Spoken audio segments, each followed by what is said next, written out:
got a question about courtship.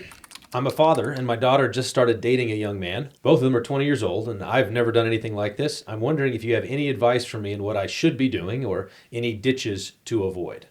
One of the things you should be doing is this guy's dating your daughter. He should also be occasionally dating you. You should be taking him out for coffee and talking with him. I've on my blog, I've got a blog entry called 21 Questions for a Suitor or something like that. 21 questions that a father could ask a suitor. And I would encourage you to get that and work through them with him, talk with him about that. And I would say that you're going to want to resist the various pressures that can come up. And I'm generalizing here. One pressure is dad wanting to drag his feet, delay of game, and mom wanting to, oh, isn't this sweet? Now, there are times when mom says, no, it can go the other way. But as a general rule, dads are reluctant to give their daughters away. They don't look forward to the day when they have to walk her down the aisle and who is this bozo? And, that's the reflex. And so, dad, you don't want to be throwing up arbitrary and capricious obstacles for him. The 21 questions I formulated, I think, are reasonable questions, but you don't want to turn it into a semester-long directed study. These are questions that you can get through in a conversation or two, and then make your decision. Is this can I entrust my daughter to this man? And then don't delay it. But don't let your wife be encouraging you to require him to pop the question before anybody's ready. Do not awaken love before the time. Is there a danger? How would you talk about the different dangers if you have a dad who's a little more micromanagey and wants to, he's all in and really wants to do it right, and he's overbearing.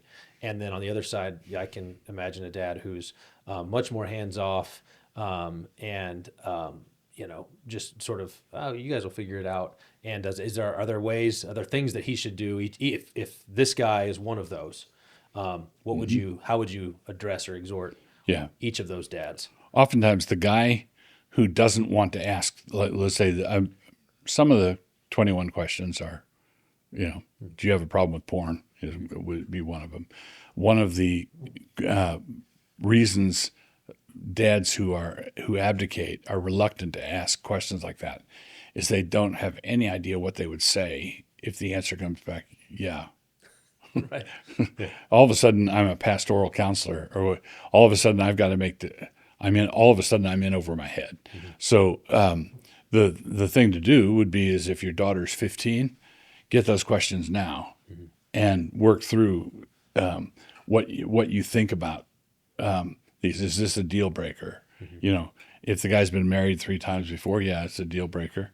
If he's a normal young man, it's not unusual at all that he's had skirmishes with porn. Don't freak out. Don't you set your hair on fire. Mm-hmm.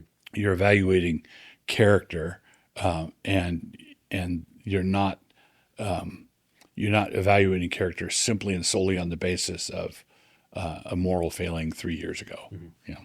Mm-hmm. That's the one thing. If you are the micromanaging dad, the perfectionist dad, the let's do it right dad, that's harder to deal with because it's harder for that dad to see it as a problem. It's very hard to repent of our virtues. Mm-hmm. So the abdicating dad oftentimes knows that he's abdicating. He knows that he's flaking.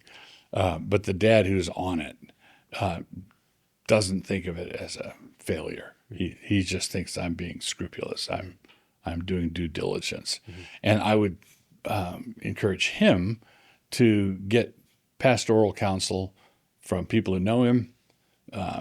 Ask his wife, am I coming on too heavy? Ask questions that you might not like the answer to.